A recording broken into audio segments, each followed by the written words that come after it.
Every day, we communicate through stories.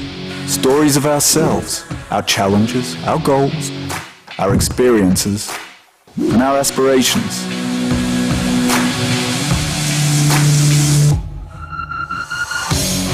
Storytelling is an art that we have mastered.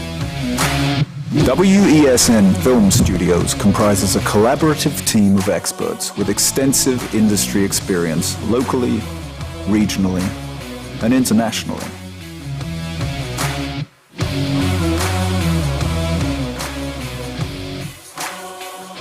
The ability of your business to successfully communicate with your preferred audience depends on the strength of the stories you tell. Your vision should be communicated in a high-quality, professional, and creative way.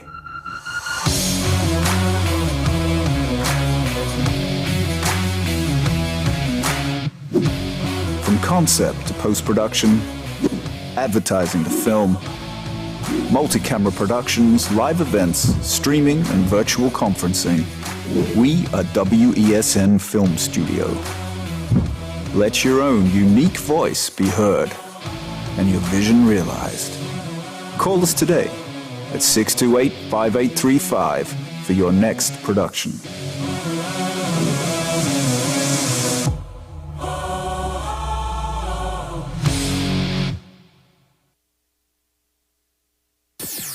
WESN.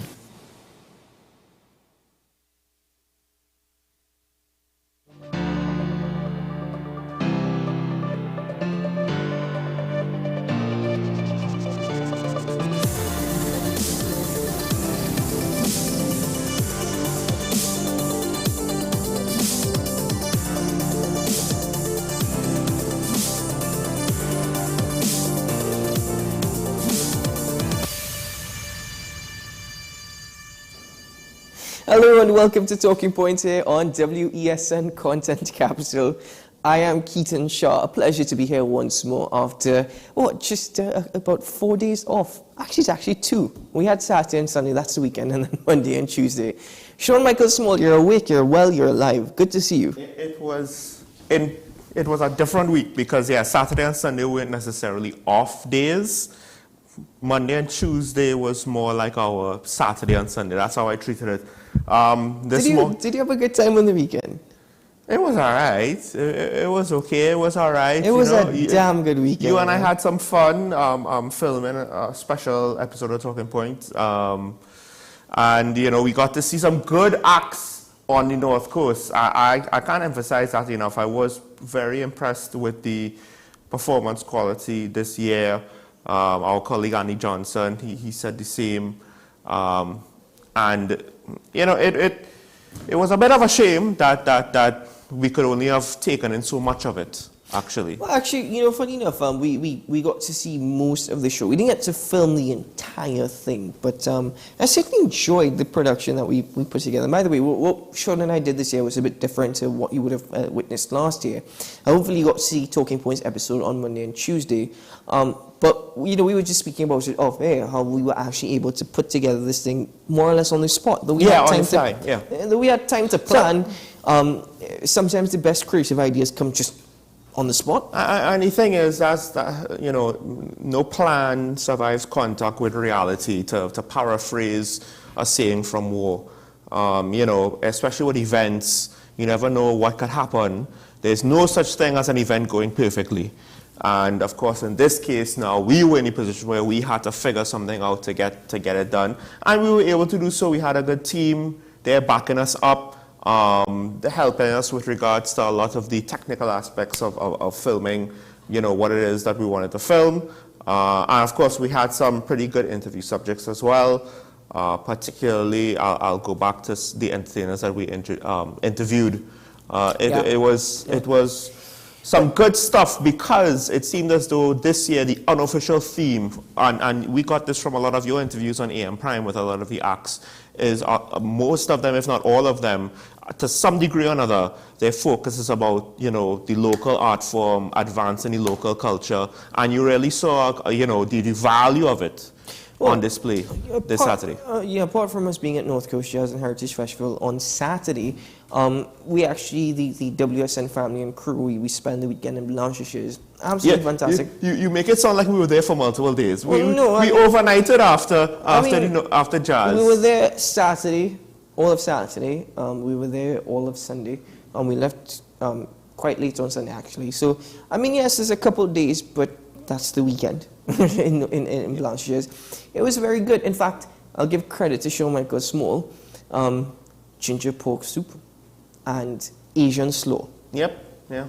Sean actually cooked this weekend for all of us there up in North Coast. Who would have thought that, the half Chinese guy will cook Chinese food? Well, his version of Chinese food. He was just actually just adding to the stereotype, wasn't he? But beyond that, we must also give special credit and thanks to our good friend known as RGB. The director, the man behind the cameras, the one who gets it all done, Mr. Ryan Gomez-Burke, for his barbecue, his fish, and of course, Burke's jerk. Burke's jerk, yeah, that pork was something else, folks. Folks, if you ever see the sign Burke's jerk, trust me, you want to try his pork, his jerk chicken.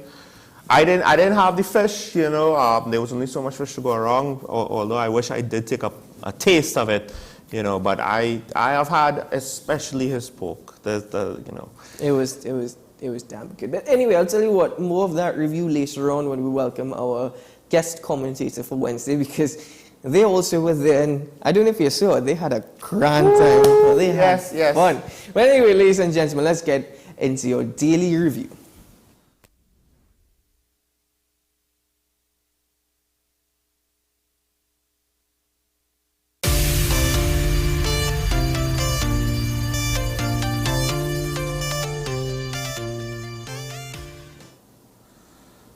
Well, this first story comes from one that we covered last week with the abduction of 2-year-old baby Umar Ali. He has been found, actually was found on Monday by the hunters and rescuers, the hunters search and rescue team in a forested area of Bankar Trace coal mine near to where the accused relative, whom is said to have abducted him, lives. Now, the update that we've gotten up until this morning, actually, is that he was in fine health because he was being medically examined at the Sangarandi Hospital, and just minor bruises and suffering from some insect bites. But he has been found, and he seems to be in a safe, healthy condition.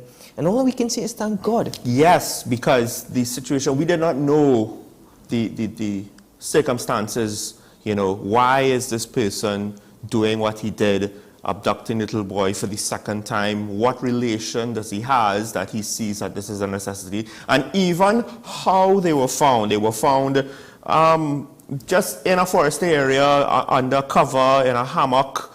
What was the long-term plans? Because it seems as though the gentleman who carried out the abduction, I'm not confident that he knew what he was doing. Okay, so step one, take the child. Step two, just be in the woods with a 2-year-old, and then what? And fortunately, because I feel as though he might have been either not thinking things through, we don't know, maybe he's deranged, or we don't know. So fortunately, the circumstances did not reach a point where the young boy was injured in any way.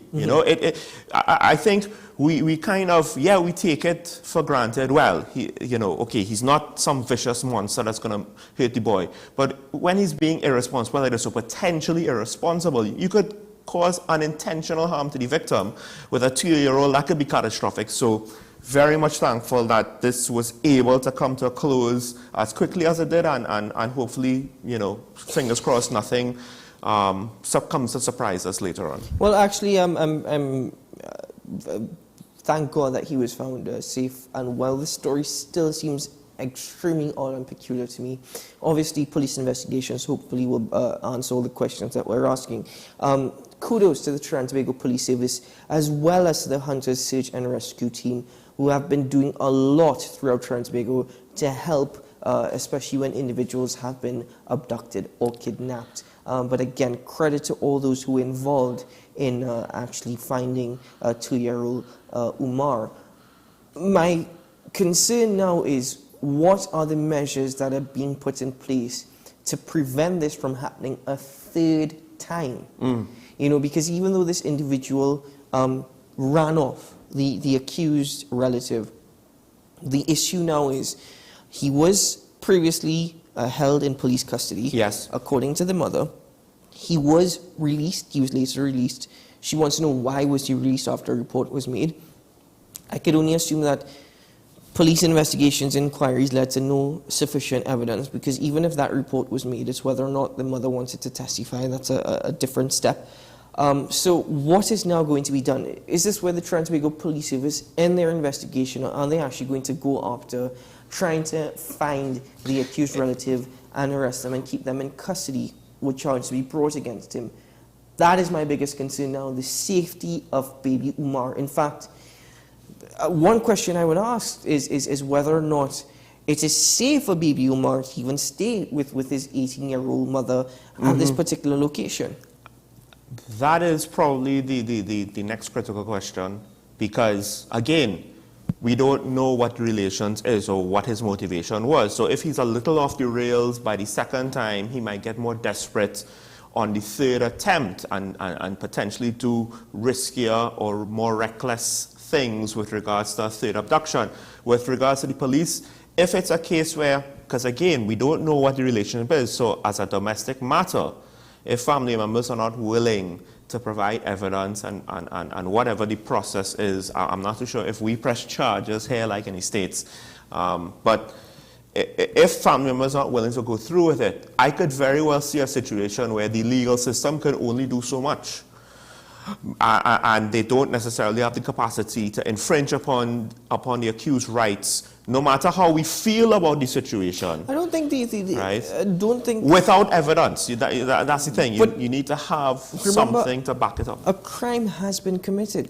How much now involvement of the true. relative is needed that is by true. the legal system? That is true. An individual was abducted, a 2-year-old. Right? Usually kidnapping... Well, no. The thing is, though, wouldn't it be based on the only evidence we have on the individual, because he was not found on the scene with baby Umar. So it's the mother's word. That's it. That's all we have. So if she's not willing to testify, technically they have nothing to link him to this abduction. Well, this is where police investigation will be conducted, because one of the bigger clues is the fact that, one, Adiba witnessed, not only the mother, but the sister witnessed the child being abducted from the house. Right, okay. At that point in time, the mother, again, very peculiar, very odd, not even a fight for your child, and you would assume that motherly instincts takes you into that mode. She just watched your relative walk up. Don't get me wrong, I know in this situation, the circumstances that we're living in now, it's difficult. Not every woman is going to be a fighter. I'm not trying to, like, in any way overshadow the fact that we're living in dangerous times. But at the same time, you're actually watching your son being taken away and not necessarily reacting to it. Furthermore, that's one key part of it too. He was found in a forested area not too far from where the relative lives. That's another thing to investigate. 3, it's a 2-year-old. I don't think the 2-year-old will be able to say that much, or even the traumatic or psychological part of it, whether or not he could if he would play any part in this investigation.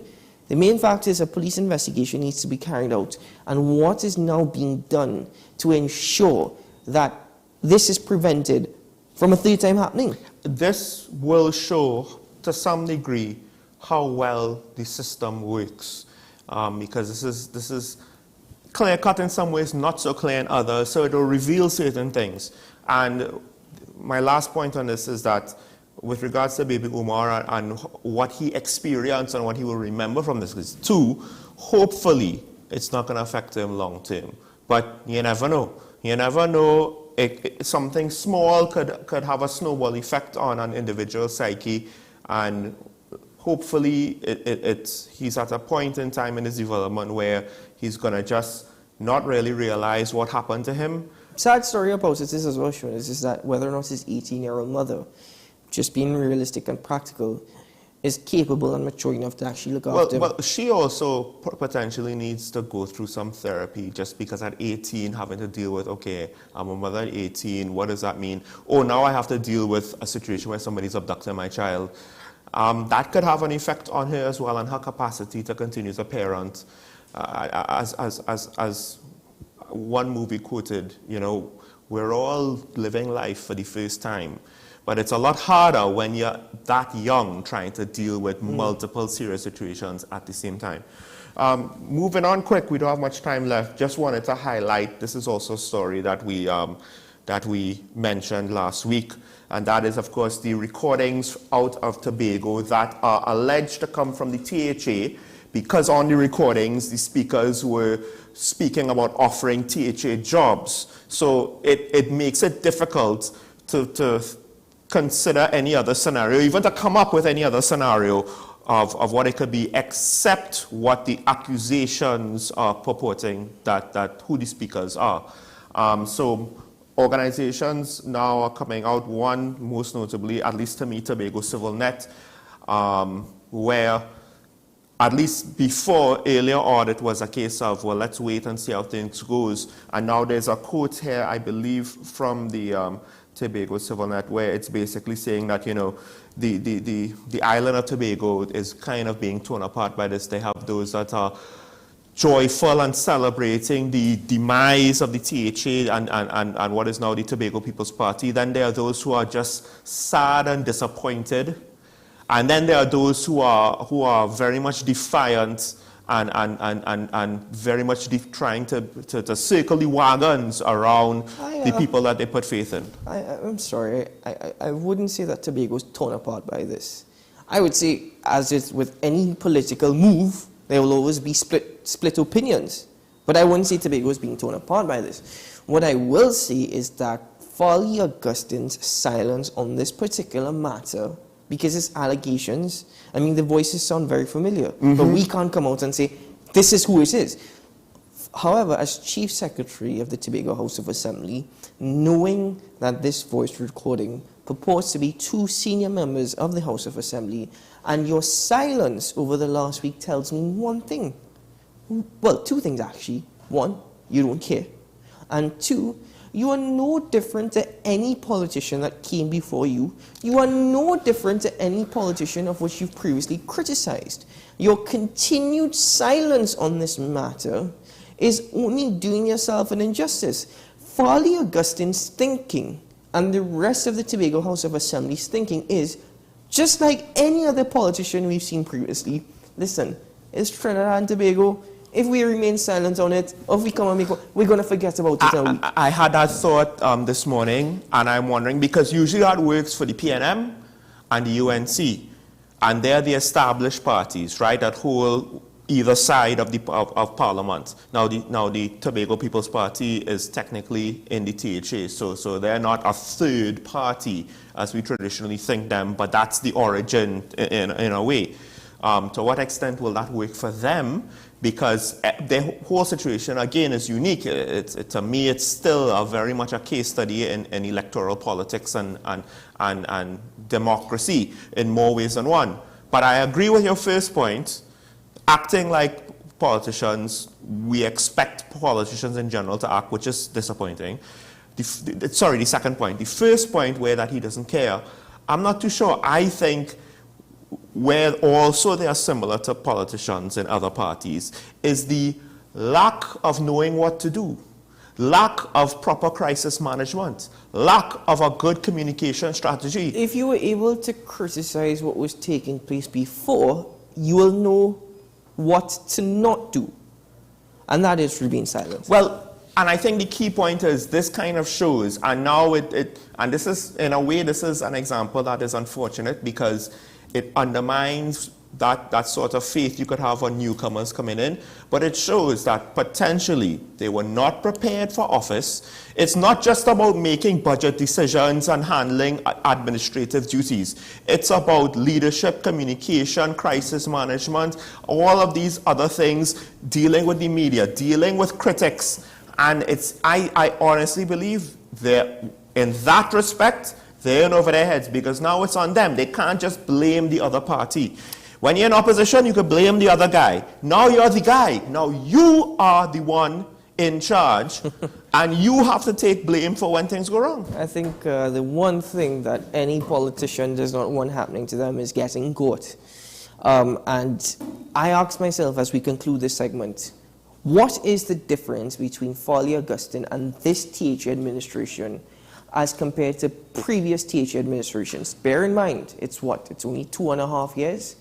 But what is the difference? Because I have seen an extreme decline within the last year and a half to what they campaigned on, to what they promised to be, to even Folly Augustine's budget last year in Tobago.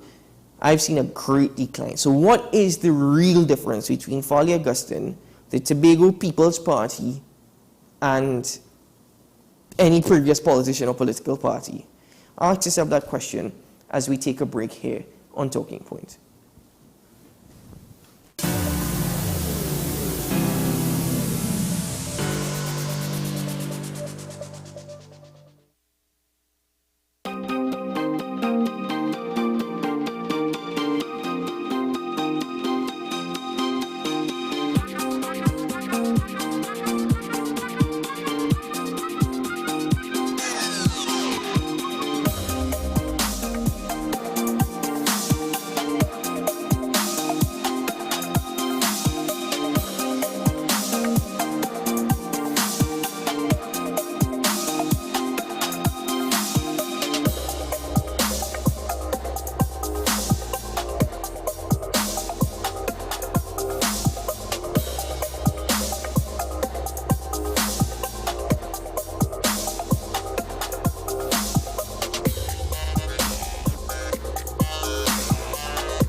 Knowing how to tell authentic is as easy as 1, 2, 3. Find it, match it, search it. Step 1. Find the style number on the tag.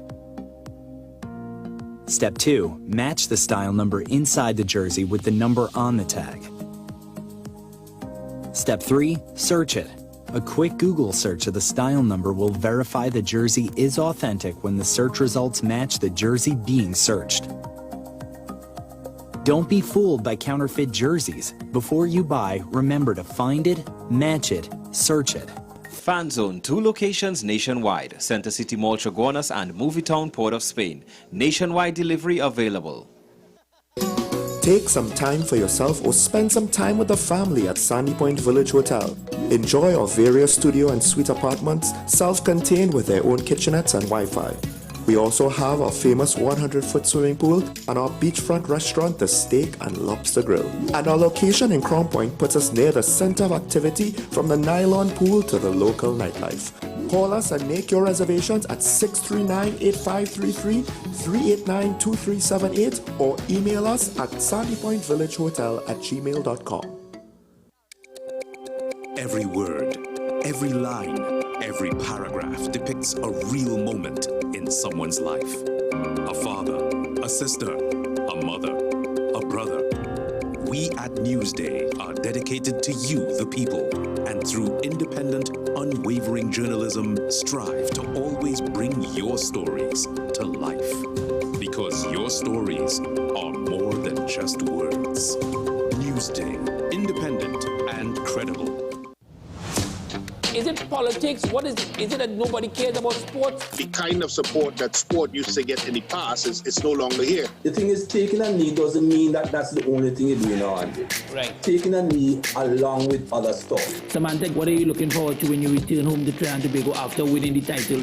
Thank you very much for speaking it into existence. Is there no pressure on Nicholas Ball? It makes me more motivated to work hard and to go out there and rep the white and black. Why are we sending a team to the Winter Olympics? There are a number of Trinbagonians who are in the diaspora and have grown up in winter sport. It's an opportunity that the Trinidad and Tobago Olympic Committee will not close the door on. I also believe in the players that we have. Once you can motivate the players, you can get the best out of them.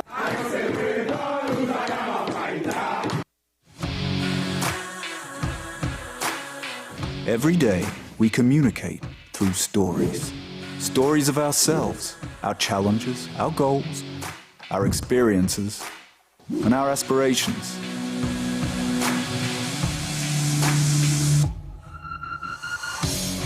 Storytelling is an art that we have mastered. WESN Film Studios comprises a collaborative team of experts with extensive industry experience locally, regionally, and internationally.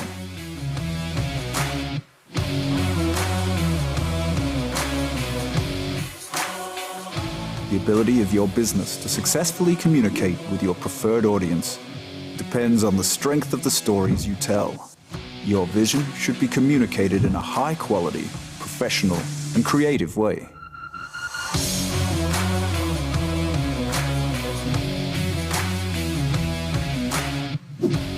From concept to post-production, advertising to film, multi-camera productions, live events, streaming, and virtual conferencing, we are WESN Film Studio.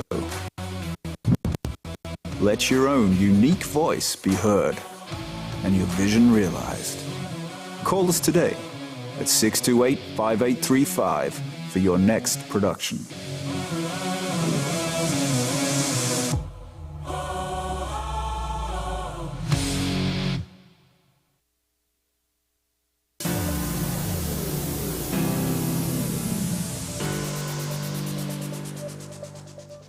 Well, guess what, guys? Listen, this morning we're all back. We're in a happy mood, actually. And, well, somebody decided to do the electric slide into the studio this morning. Yeah, just continuing from North Coast Jazz, did the electric slide into the studio this morning and sat down. Karen, yes, she shares with Shawn Michael Small. Hello, Karen. Hi, Keaton. Hi, Shawn. And I really have to say, and the people I went with said that it was the best. You heard what I said? And they do go out a lot. The best event they had gone to must be in ages. They've told me that about 3 or 4 times, and I have to add my voice to that. It was extraordinarily well organized. The quality of the entertainment was par excellence. It's top of the line. I could say that for sure. The mood was just right, and they had everything from the buses to the emergency facilities available. And it was just an absolute delight. So anybody who missed that, you missed a fantastic, fantastic event. Better than most carnival events. Matter of fact, I dare say probably better than. It was really, really thing. And yes, I did have a great time, and I did have a try at the electric slide. Well, wasn't that? I mean, we Shawn and I, as mentioned, the acts were absolutely fantastic. Yes. We had a good time. But Karen didn't see us. We were actually sitting not far behind from Karen, and Karen got on. Oh my God! Oh gosh! Don't bust our files. So that's my personal life, and then there's my professional life. So I have to be able to. She balanced well. Yes, and I felt comfortable in that environment to be myself. Yeah, you have to be able. And I had a lot of people with me. Don't forget who I had there. No, you Vasan Bharat. So don't leave him out. No, not at all. And his wife. Don't leave them out. Yeah, you have to be able to unwind, right, Karen? And I unwound. Those who know will know. Right. As we move forward this morning, Karen, I'm glad that you had a very good weekend. But the valuation of Land Amendment Bill 2023 was passed in the lower house last week, Wednesday night. It's bringing us one step closer to property tax implementation. 232,000 homes have been evaluated. There's still many concerns. Business communities have expressed that they see it as being necessary, but at this point in time, the cost and the burden to consumers is going to affect businesses with the re-implementation of property tax. But the government is going full force ahead with it. Heading on the right track, in your mind? Okay, so let me just say to begin with, I'm not sure if they're going ahead full force. And I have my reasons for saying, for making that statement. The other one I would make immediately, I don't know if there was ever any time that anyone said it was the right time. And, but I do think the fact of inflation, which is of course eats away at your purchasing power, And the fact, for whatever reason, the salaries have not increased over a number of years does have a significant impact on the general populace. So why I am more than, intimate may not be the correct word, but I very much was the one that was driving the property tax system. I understood it, so I am just going to do a little background on that and show why I believe that I might be wrong. I hope I'm wrong in one way or the other, because this government is very weak on actual implementation and enforcement. So I think a lot of people, we've been asked before and we never got the chance to really go into the property tax. And of course we had the opposition mounting this AXI tax, which was totally, I mean, it sounded good.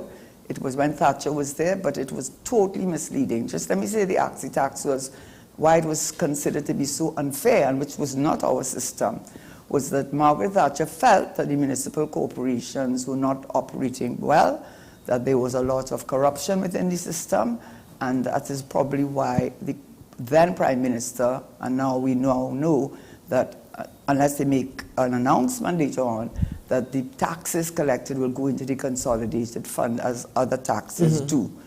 But the difference between what they call AXI tax was because what Margaret Thatcher had what they equated with the poll tax. A poll is your head. And it was determined, and they knew that most people who lived in urban areas, poor areas, you know, that nice way of saying that, were usually homes that would have a number of people living in those homes. Whereas when you went into the more rural or more refined areas, you might want to say, you probably found 2.5 people living there. And the tax was taxed not on the property, but on the number of persons living in the house. And it was felt to be very unfair because it was usually the people who were least able to afford the new tax that were the ones who were bearing the burden of it. But anyway, that had a lot to do with losing her elections. So our property tax, which we had implemented, and in fact the act really hasn't changed, despite all the administrations, the act was passed, and that was the only time that myself and Dr. Rowley, who I had a lot of respect for, by that time he had become a backbencher, he did vote with us, but he stood up and was very harsh in his condemnation of the tax and said that it was just a way of the government, had no money at that time, and they were trying to use this as a means of getting the tax. And that was not true, and he knew it was not true. But then he represents a very wealthy area on Digger Martin West, so I don't know if that had anything to do with it. But I was taken aback, actually, because before, he and I never had that, at least disagreement, never in Parliament. So for him to take that position, I was taken aback. So what was the property tax about, as I understood it? Now, I didn't start it, but I inherited it, and I brought it to fruition, which is why we still talk about the Property Tax Act of 2009. Why? Because it was passed during our administration, and I did manage the property tax, the whole oversight of it, so I'm very well acquainted with it. And it was intended to remove what we consider the inequities that existed in Trinidad and Tobago. Because once you lived in a municipal corporation, which would be Point Fortin, of course Port of Spain, San Fernando, Rima, and then Chaguanas was added, they were subject to the Municipal Corporation Act. Now that was repealed in 2009 by the Property Tax Act. But what they had was the right to tax between 2 to 10%. You know, 10% sounds like a lot. Whereas the rest of the country, which did not fall into the municipal corporation boundaries, used the old taxation method, which was passed in 1920. And you separated land from buildings. So the land was $10 per acre. And once you went over, I think, over 150 acres, I think you had to pay $15 per acre. And then they would tax the building separately, a higher rate, 7.5%. But guess what? The last time, and that's why you cannot separate the Property Tax Act from the valuation, because they value it, and based on the valuation and the agreed formula for determining the annual taxable value that you have to pay for the property depending on its classification, they both work hand in hand. And since 1948, it was the last time that properties that fell out of the municipal corporation had ever been valued. So you can well imagine, if you're talking 1948, that's nearly 100 years ago, you can well imagine that many properties that fell outside of the municipal corporation, there were new houses, renovated houses, maybe no houses, but certainly not the value of 1948. And that is what they based the tax on. The last valuation done in 1948 under the Valuation Act by the Commission of Valuations. When it came to the municipal corporations, it was governed by the Municipal Corporation Act. Now they had the entitlement that was repealed by the Property Tax Act of 2009, that section. But prior to its repeal, the municipal corporation was entitled to set the tax that had to be paid within the corporation between 2 to 10%. And 10%, you would say to yourself, that's a lot. But I bring you back now, it depends on what the valuation was. That's where you have to start. So let us look, for example, at Port of Spain. Yes, the taxes that they applied for residential, commercial, and industrial, there was no agricultural, was 10%. That's very high. When's the last time they did a valuation of that property in the municipal corporation? 1975. So you can imagine that people who lived in Ellerslie Park, Federation Park, I have no quarrel with them, you know, St. Clair, etc. People who own properties, people who own commercial properties, who own stores or whatever in the municipal corporation of Port of Spain, they were paying 10% on a valuation that hadn't been done since 1975. So they were paying next to nothing. They didn't have any complaints. Now, when it came to San Fernando, the valuations were updated to 2004, and it was 8% across the board. Arima, they did it in 2002, and it was 10% for residential and commercial, and 6% for industrial. Point Fortin, which had, of course, the refinery, you had residential 2, commercial 2.5, and industrial 6, agricultural 2. But it all came back, always came back to valuation. So just by way of, before I explain, and the gentleman tell me take a rest and let us have a word in, just to let you understand the difference. People who lived in San Fernando within the municipal corporation boundaries, since 2008, when we did evaluations based on the new property tax, which would be 3%, they were paying more taxes than any other part of the country, and certainly more taxes that they were going to pay if they continued under the old system. So in fact, they had already been doing it. They had been, nobody even recognized that, and there was no protest. And that would also be, that's definitely San Fernando, that is true, because I actually have some figures here. So the point about it, it became very politicized, because and let me just say this too now, you said the Valuation Amendment Act was just passed. You don't take that lightly, because, well, maybe should I go through how they worked out the, ask me that. Before we go there, though, we should take a break now, and when we come back, we'll continue. It's a big topic, folks, to try to condense into one episode, so this might be something that we'll have to talk about, but we'll have more for you after this break. Yeah.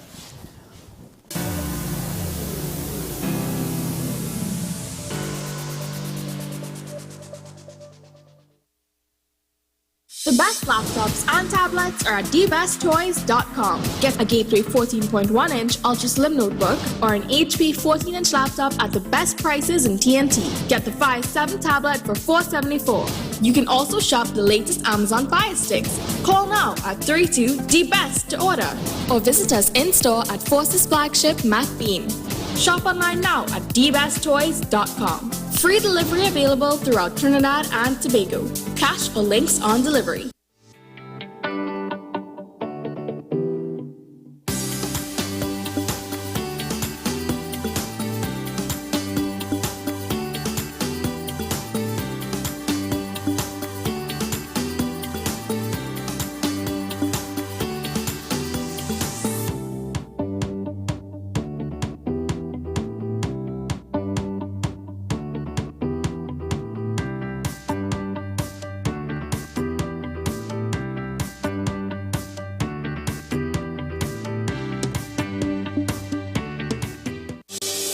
Join me, Dr. Nalini Kokram, on What's Up Doc, where we discuss all your burning questions concerning health. Trinidad and Tobago is among one of the highest risk group of patients that develop this form of genetic breast cancer. What I'd like to take home from a short interview like this, screening. You must screen. Because it's silent. It's silent. Yeah. And because it's silent, you don't know it's there. What's Up Doc, every Tuesday and Thursday on WESN, Content Capital. The issue, the continued rise in the price of flour and its impact on the cost of living in Trinidad and Tobago. How should we go about it? I want to ask you what has been revealed to you about the state of vulnerability in the country because of this exercise and because of what we're going through. Is the government losing the war on the vaccine front? The discussion should revolve around the common good for the greatest number of people in Trinidad and Tobago. How do we inculcate a sense of respect and regard for people who may not be of your own political ilk or persuasion? The communities are now being used by political opportunists. So when the tables are turned, it's the same way. Okay, this has been 10 questions. I'm Andy Johnson, and we'll see you next time. Take some time for yourself or spend some time with the family at Sandy Point Village Hotel. Enjoy our various studio and suite apartments, self-contained with their own kitchenettes and Wi-Fi. We also have our famous 100-foot swimming pool and our beachfront restaurant, The Steak and Lobster Grill. And our location in Crown Point puts us near the center of activity from the nylon pool to the local nightlife. Call us and make your reservations at 639-8533, 389-2378 or email us at sandypointvillagehotel@gmail.com.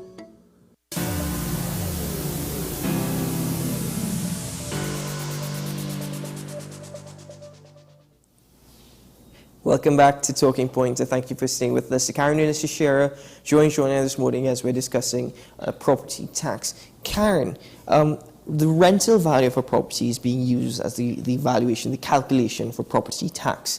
Why is that the case? In fact, is this the best way to calculate property tax? Right. So the advisors to the Ministry of Finance, which would be from the Ministry of, the Valuation Division, and they would be the technical experts, they did say there were other ways of doing it, and one of them was capital value. But they said when you finally applied it, there really was not a major difference. But the reasons they gave us was custom. People were accustomed to using rental values as a means of paying taxes. They also said that in terms of using the capital values, you found that particularly in the rural communities, there was very little sale turnover of properties. So using capital values was not going to be that helpful. And then they said there was a stability using rental values rather than capital values because according to them, the change in capital values was far slower. So they did look at it. It wasn't as though it was just we're going on your rental value and that's the end of the story. So it's slower with capital values. The rental values being quicker to update is fairer. But let's see how they come to it because I think that's important that people understand how they arrived at it, which is why many people do not know this. But actually, in April 2010, we actually had bills ready to send out. Yeah, we had bills, everything ready to set out. And the Prime Minister said, let's wait, because he was calling elections, let's wait till after. But I really wanted to set it out because I was confident that when people saw what they were really going to pay, by the time we reached the real, when elections should be called, they would realize that they would not paying all that what they were made to believe. So let's see how they worked it out. So you have 4 classifications: residential, you have commercial, you have industrial, and you have agricultural. When it came to residential and commercial, they would use certain parameters. They'd look at where the property is, the size of the property. It wasn't an exact science. And we had OJTs. We had thousands of young people out there using the guidelines that the Commission evaluations gave them. So it's not true to say that we did not have sufficient numbers to put on what they call evaluation rule. Because the first thing that has to happen is the properties, depending on their classification, have to be put on evaluation roll using the formula, and then it would be sent to the Board of Inland Revenue Division, and it is there that they have prepared the assessment rule, which is the assessment of taxes. And how we were going to do it, there were three major things we did, and which I felt was very misleading of the then backbencher Dr. Roy, because he knew that couldn't be true, because we had to represent it to cabinet. Even before I came there, they wanted to modernize the system, because one of the things was everybody had to go to their particular, what you call it, government office. Right, and then they'd pull all these big old books and they look through it. You remember that? Right, so what we were using, we had computerized the entire system so that you could pay your tax anywhere you wanted. In fact, I closed down the Toko office because I said, imagine the gas to reach Toko, and you living in Port of Spain is more than the tax you have to pay at the time, because they were not part of the municipal corporation. So we closed down some of the offices, and the idea was you could pay the tax anywhere you wanted, any office you could go to, no matter where you lived. And secondly, we had modernized it in the sense that you did not have to come into the regional corporations to pay. We did it like TNTech. You would send you a bill, and you'd set out all the information, including your right to object, what you could do, etc. And we had those bills ready to send out to taxpayers. And we knew, let me just say this very clearly, we understood that it was an ongoing exercise. But we also understood that the exercise in terms of them going out and looking at properties and revaluing, if you did not, of your own accord, bring in your property, your deed, whatever it is, and we found it out, you'd have to pay the taxes that you should have paid before, plus you would have to pay a fine, okay? So we understood it was an ongoing process, but we had to start. So the four categories, let's say residential and commercial fell into the same category in this sense. To work out the annual taxable value, the first thing you did is value the property. So if your property is in Kwaiko as opposed to LSD Park, you know there's a difference in the size and how many bedrooms, etc. So let's say the property was worth 800,000. So that would be the capital value, you would see. But what you're looking at is to find out, this property, if the person were to rent it, how much would they get for it? And now it could actually be rented, or you'd have to consider what it would be rented based on what was being rented for similar properties. So let's say you decided based on that it was $2,000 a month. That would give you the annual rental value, $2,000 a month, $2,000. But what you wanted to get at was the annual rental value. So you took that $2,000, and Section 14 of the Property Tax Act allowed you to take away 10% from that annual taxable value. Why? Annual rental value. Why? Because they recognize properties have a time when you lose a tenant, you do have a tenant, so they recognize that you needed to take that into account. So that when you came to the annual rental value of $24,000 based on the value of the property if you were to rent it, hypothetically or actually at $2,000, the annual taxable value would be $24,000 less the 10%. Yes? And that would give you $21,600. And then you would apply the property tax to the $21,600. And your annual taxable value was $648. The value of $640. The value of a year rent of a property could change depending on, let's say, for example, if a house does renovations, for example. Is that also taken into consideration? Yeah, because that was the problem. The problem was, which maybe I didn't make myself that clear, but definitely the properties that fell outside the municipal corporation, they had not been revalued since 1948. So no house, big house, all kind of house, but they're using the value of 1948 Okay? So your duty was to say, look, this is what my property is worth now. Now, if you think you're going to get away, yes, you may get away the first year, but the exercise was continuing, and you were going to pay a penalty, and we were going to backdate it to when you had renovated it. Okay? Yeah. So when it came to commercial property, suppose the property was valued at $1 million, but what you're looking at, how much could you rent that commercial property for? Again, you could actually be renting it for this, or we're saying based on where it's located and type of business, etc. So we use $20,000 a month would be the annual taxable value. Again, we apply the section 14, took away 10% out of it, so you came down to $216,000, and then, only then, you would apply the property tax of to commercial property. It was 5%. So you would end up paying for $1 million property, which you rented for $20,000 a month. You would end up paying $10,800 for the year. And if it's a commercial property that you're not renting, it's still it earning matter. you money. It's still earning you money. Whether earning you money or not, yeah, well, you're good. I mean, but it's a lot more than the tax would be. Exactly. And then let me finally finish the last two. Industrial and agriculture. Even agriculture is even more amazing. If you had agricultural land, let us say the agricultural land, they looked at the open market value. That is, if you went to market and you were looking for a sell, you're not really having to sell it, but suppose you did. What could you get? So let's suppose you could have gotten for that property $800,000, which is the capital value, not so? But you didn't. For the annual taxable value, it would be $16,000 because you are looking at you're applying 2% to the annual taxable value.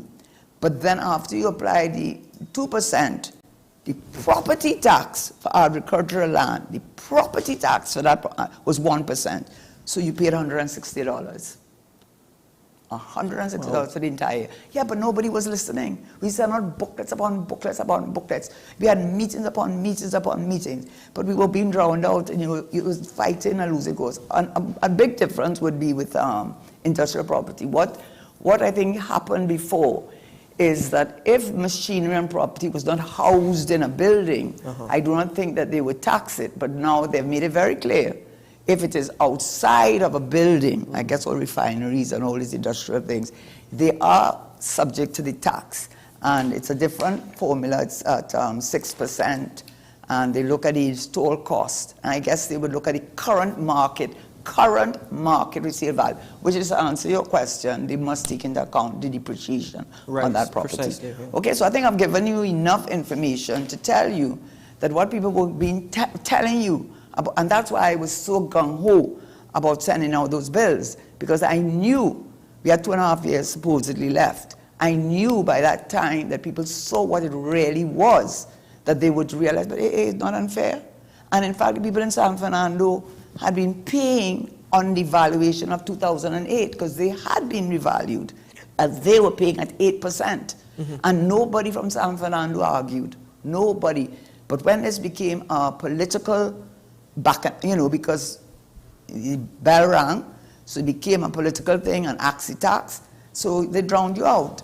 I wanted to get to one of the points, because you spent some time explaining valuation, and valuation is one of the key issues that you have now, because amendments were made to how the property tax was treated, and your concern is that, well, by requiring, you said it, we knew that it was going to be a process back then, right? Now the government is saying, well, no, we need 50% minimum before we could implement. Right, and I have this right in front of me, because this is documents.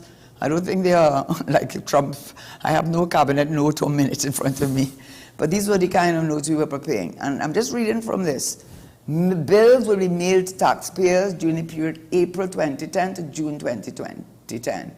Taxpayers are expected to receive bills at the District Revenue Office, at the cities and boroughs, but we also went further and said we would also then computerize the system and send it through here, like a TNTech bill, a TSTT bill. So you can see that even though we knew we did not have enough, We knew we felt that enough. But so the change that he made, and in my respectful opinion, I may be wrong, but from day one, when the new minister came in, every single budget, in fact, in his first budget, he had everybody scrambling, including myself, to get their deeds and get their things, and he was asking for information which he couldn't ask for, because when you read the Valuation Act, it did tell you the kind of information you had to provide them with, because it is only where you did not provide them with information or inaccurate information that they would send you out a notice and you could be in trouble then. But the fact that it made it seem as though it was incumbent on us, and if we didn't do it, we would be liable, that was not misleading. But the issue that you're asking me to address is, as I just read out to you, when I was the minister and I had oversight over this project, you see that we were signing out bills from April, right? We didn't have all the, we knew that and we understood that. But the change that was made, from my understanding, reading the amendment 7A, I seen this thing, the valuation division does not send their annual taxable value. They work it out and send it now from their valuation rule to Board of Inland Revenue to their assessment rule, where they would send out the bills, right? Because they're the ones collecting the tax. Then said, you will not begin that exercise of sending out for the payment of the taxes until we have more than, or I think 50% of industrial, 50% of residential, 50% of commercial. So what is that to me? That's a stalling tactic, because we're going to be here for the next 2 years. I want to know how they're going to make that determination. And he's going to come and talk about they're in the process of doing it, and they reach about 40%. And I think that was a stalling tactic. The other thing that they've done too, which I considered, maybe it is a good idea, but it reminds me of the procurement legislation of you have a procurement act passed but no regulator. So then now you say, which might be a good thing, instead, if you have an objection under the old Valuation Act and the Property Tax Act, if you had an objection to how much you were being overtaxed, it wasn't your property, and owner didn't just mean that you owned it. If you had the agent, if you were in control of, if you were renting, it was a very broad definition. But you had to make your objection to the Tax Appeal Board. Now it's a tribunal. You have to set up that tribunal. And I suspect you have to have regulations governing that tribunal. So there are two things. You have to have more than 50% before you could start sending out assessmenting. Why? And then you have to now say, no longer go to Tax Appeal Board. Okay, maybe you have a good point. It shouldn't be the Tax Appeal Board because they have enough work. Set up a special unit to deal with tribunals for objections. Well, Karen, but you know what is the consequence of that? It's just going to take longer. We're going to be hearing about it in what's the next budget, where they've reached. Well, Karen, listen, I'm sorry to interrupt. We have to take a break here and talking point. We're going to return. We'll see if TSTT is kind enough this morning to open up the phone line. We'll be right back after this.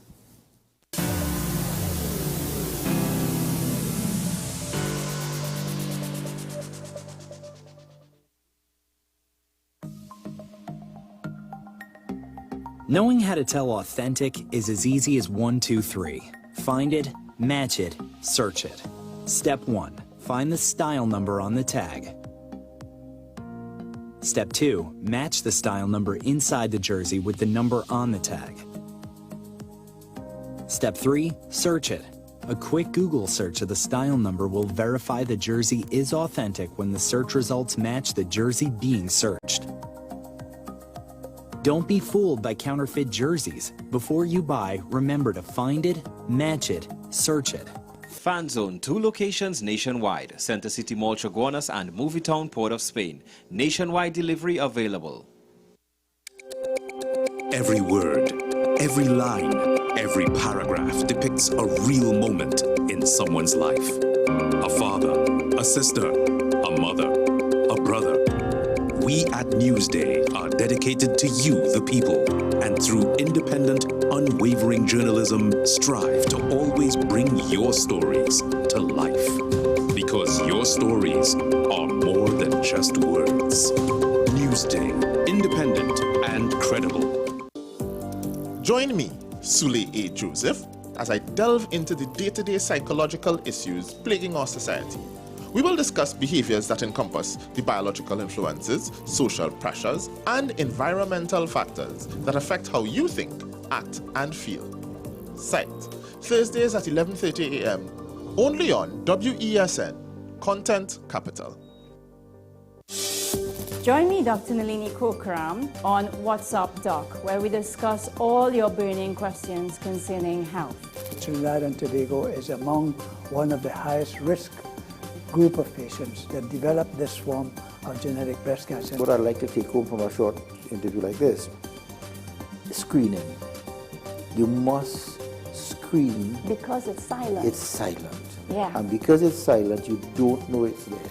What's Up Doc, every Tuesday and Thursday on WESN, Content Capital.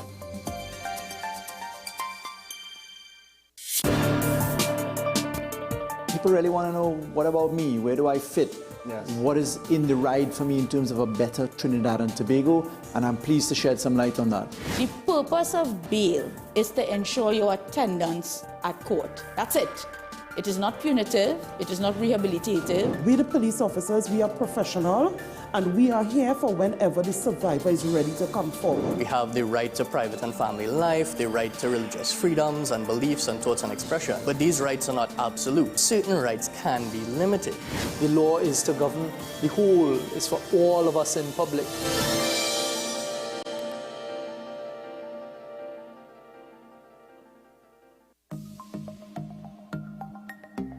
Knowing how to tell authentic is as easy as 1, 2, 3. Find it, match it, search it. Step 1. Find the style number on the tag. Step 2. Match the style number inside the jersey with the number on the tag. Step 3. Search it. A quick Google search of the style number will verify the jersey is authentic when the search results match the jersey being searched. Don't be fooled by counterfeit jerseys. Before you buy, remember to find it, match it, search it. Fan Zone, 2 locations nationwide. Center City Mall, Chaguanas and Movietown, Port of Spain. Nationwide delivery available.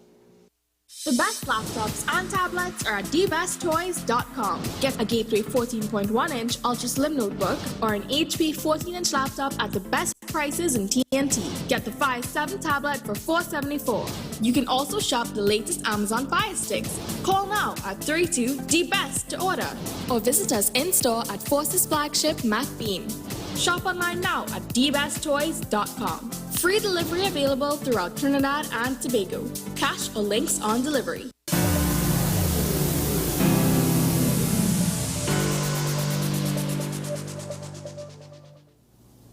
Welcome back to Talking Point, and thank you for staying with us. Just before we open up the phone lines, I think TSTT has been graceful to us this morning where we get at least one of the numbers up. Karen just wants to make one more point. Yes, because the whole tax thing became very politicized because Mr. Manning had called the political bell, rang the political bell. And so one of the things that was being said, which was not true, we had changed the forfeiture provision that instead of the state being able to forfeit your land after 1 year for non-payment of taxes, we moved it to 5 years, and we would allow a re-grant if you made an application to the president. And the other thing was we allow for the deferral of taxes for people who fell into certain categories, you know, senior citizens, people who are getting the disability grants, etc. And when they died, if the persons who inherited from them were in a similar situation, they would defer the tax again until that person died, and then the property was put for sale, and then you'd pay the taxes. So we took into account those two things, which of course were lost in the AXI tax and all of that nonsense. Well, anyway, ladies and gentlemen, let's open up the phone lines now. We give you the opportunity to join the conversation and even pose your questions to Sean, myself, or Miss Karen Nunes to share. So I think the number that is working this morning, 628-4578. 628-4578, yeah. Thank you very much, JCC, to being kind for us. We ask that you are able to fix the second phone line so that we can actually accommodate the volume of calls. But we have one phone line, so we can only ask callers short, simple, and sweet, please. To the point. Yes, because be mindful that there would be other callers behind you who want to get an opportunity. So the phone lines are now open, 628-4578. Karen, I just want to read a quick comment for you from somebody who is watching online. I'm just taking a look at it, and they are suggesting, this is a comment from Mr.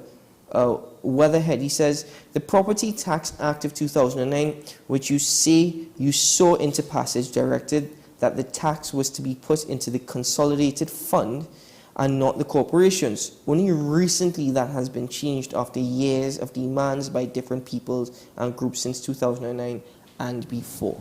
And the reason for that was because we had learned from what had happened in England, and one of the reasons that Margaret Thatcher changed the whole system was that the corporations were misusing, abusing, and a lot of corruption, so they wanted to have more control over how the taxes were applied.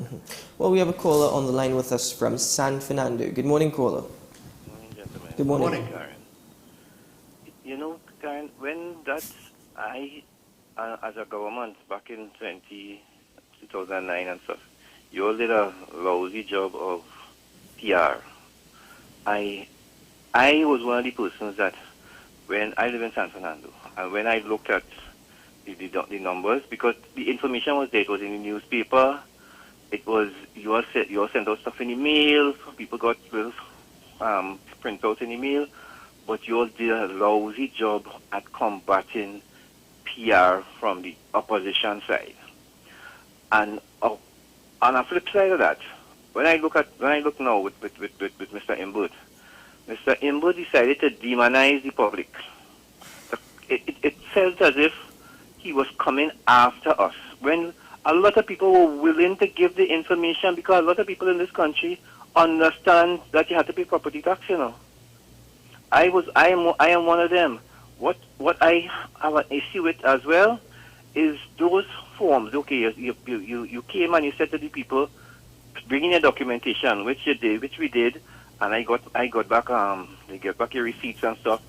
And then because of their inefficiencies in gathering information, you come and say, you give a time limit, and you said, if it is that you don't get a visit by this period from somebody from violation, then you have that is scrapped, and you have a new form that is sent out, and then putting the onus on me. I have to send pictures.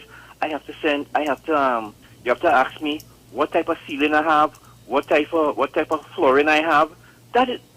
That should not be in our valuation for property tax, because some people make sacrifices to get the property where it is internally for their own benefit, and I don't think those questions were relevant.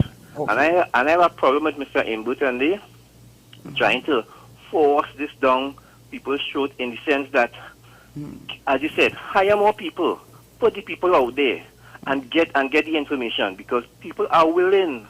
I am one of those. I am willing. Can I answer you very quickly? I sent my information twice. Can I answer you very quickly? All right, caller, thank you very much for your contribution. That part about the ceiling, I had no part in it. Remember, we demitted office in 2010, May 2010. So whatever this version or iteration of the PNM government in relation to this, there were many people in my cabinet who were very much against it, very, very, very opposed to it. And I think the major thing that we were relying on, at least I was relying on, that we would have gotten in 5 years. And by the time people got the actual tax that they had to pay, they would then begin to realize, hey, this is not unreasonable, this is a fair amount. I don't know why I'm making all this fuss, but that didn't happen. So that ceiling and all that, I had no part in that. And this new thing where you have to reach more than 50%, I have no part in that. 628-4578, 628-4578. I do understand where you're coming from, the caller. I agree. Something like the council tax in England, which takes into account the number of rooms that you have, rather than have a gypsum ceiling. That was never there before. I need to have this kind of time. You know what you call that? Delaying tactics. Call on the line with us from Shoguners. Good morning, caller. Morning. Good morning. The point nobody is mentioning, all I have read, is that property tax at independence was not a true tax. It was a rate. And it was a rate for certain services that the government believed everybody should enjoy regardless of their economic status. There were 3 property tax. The local government one, which is the one everybody is talking about, with the city boroughs and the county council. But the county council, again, the central government is to collect that as land and building taxes. Then you had water rates. If anybody read our law, they will realize the legal base for water rates. And this is not the delivery of water, this is the availability of water, is property tax. And the same go to sewer rates. And the net effect of all this mumbo-jumbo is they have destroyed WASA. And you have all the local authorities being underfunded. What Karen did when she came in was the proper thing, to update the rules. Not because the valuation division and them was doing different dates. It's every time the valuation division update the values, central government kicked them out. And we voted. San Fernando had no reassessment in 2008. The officers did the assessment, but the council threw it out. It was never implemented, and it is this political interference. When Manin did his local government reform, the one response was that the regional authorities will collect the property tax. And Manin put up a committee to investigate it, to do plenty of investigation, and they say yes. Manin then gave, I think it was a Jamaican commission, to draft the law to amend the Municipal Corporations Act to do that. But when the law finally came out, it did the opposite. Instead of giving the regional authorities central government property tax, central government took away everybody's property tax. Right? I think I'm talking enough for the day. Thank you for your contribution. So I can't respond to you, but I'll just say that municipal corporation, that section that gave them the financial power and allowed them to determine what taxes they could apply, was repealed when the Property Tax Act was passed, and that is because we wanted, whether you lived within a corporation or not, that everybody paid the same rate. 628-4578, call in and join the conversation this morning. Again, let me remind all who are calling in, we only have one phone line open, not any fault of ours, but rather that of our beloved and dear service provider, TSTT. But you can join the conversation. Just be sweet. Yeah, they are. You know, because I mean, we've more or less had an issue, one issue or another, consistently for over a year. Consistently. I actually laughed last week because I think last week Friday. They don't want their viewers to give their opinion. Last week Friday, Karen, on your line. What I said actually, last week Friday we were talking downstairs, and funny enough, a gentleman from TSTT walks in and asks us, after months of going through this, so what's the problem? Just to the last caller, we have to end the current call in order to open up the phone line so that we could see if there are any callers. Because it wasn't even a tax; it was called house rents. One thing that Professor from Shagona said, of course, it's not to say that I don't know how provable this is, but he did say that, you know, they threw out assessments. That is to say there was political interference.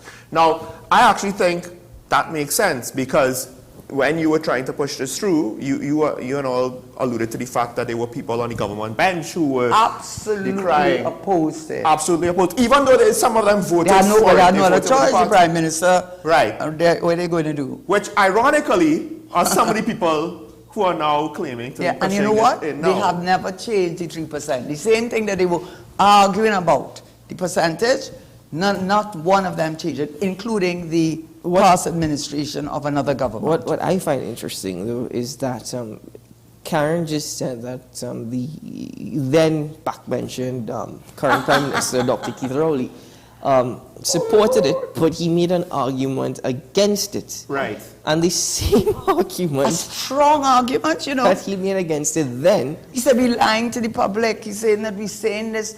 Why you don't talk the truth? We have no money. We have no money.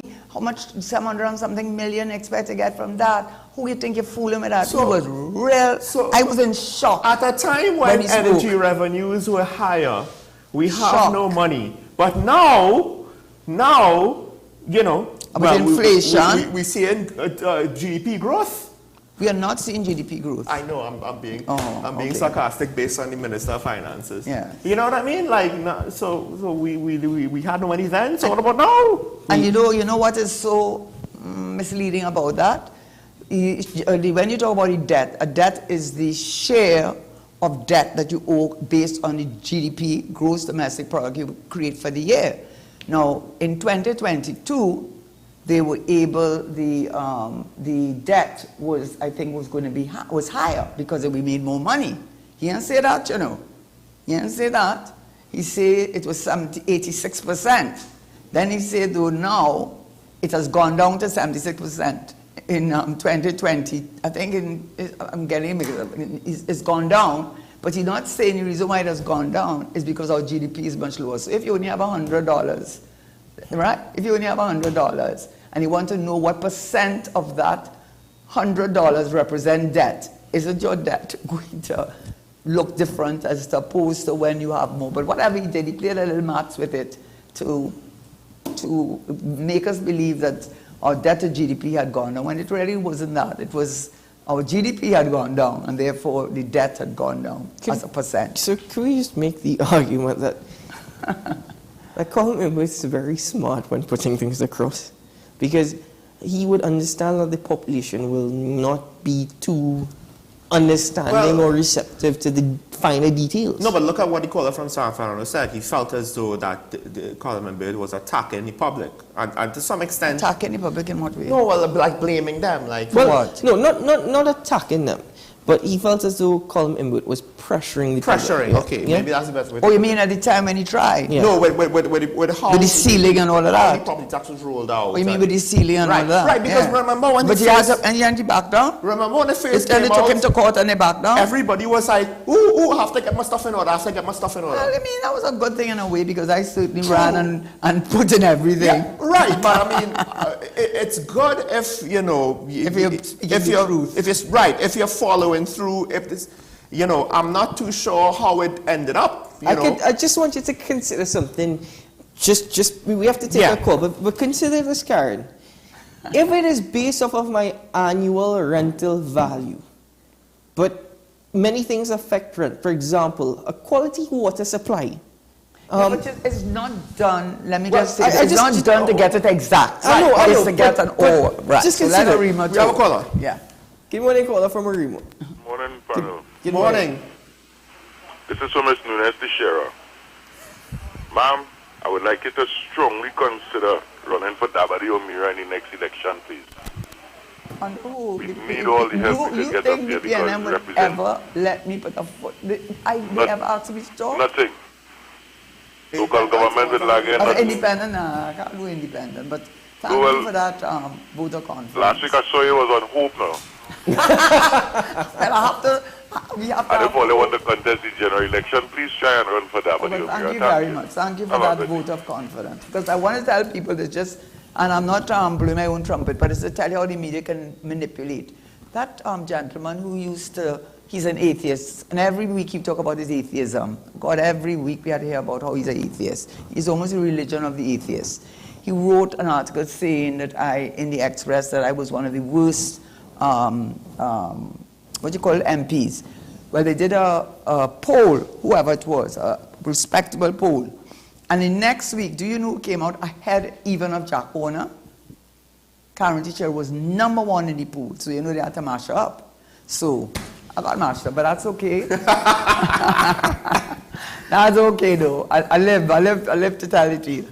I got mashed up, but that's okay though. Yeah. That's the attitude that you need to have. You have to have that as a politician. I'm not gonna lie.